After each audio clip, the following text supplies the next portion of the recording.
Il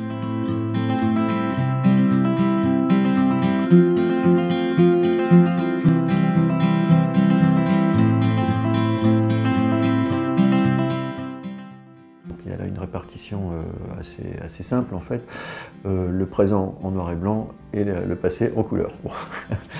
Et donc le passé, c'est mes propres souvenirs. Donc mes souvenirs sont en couleur, ce qu'ils sont. Mais c'est des souvenirs d'enfant. Et quand on est enfant, tout est grand. C'est après que c'est quand on grandit que justement les choses sont plus petites. Je ne dois jamais quitter les personnages.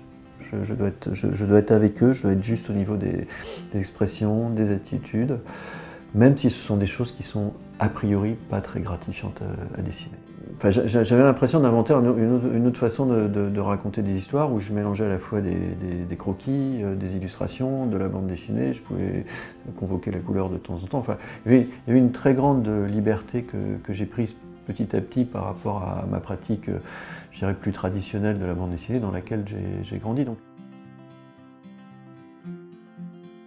J'ai découvert les romans d'Emmanuel Carrère et j'ai trouvé ça absolument fascinant parce que dans sa démarche d'écrivain, en fait, il s'interrompt, s'interroge. Enfin, c'est vraiment l'impression d'une matière vive dans sa création. Il y a un côté travail en cours, des moments où il revient sur ce qu'il a dit, ce qu'il a écrit précédemment. Et tout ça s'est intégré dans la trame du récit. Et cette complicité qu'il noue avec le lecteur, qui assiste d'une certaine manière à la création du livre, je trouve ça absolument passionnant.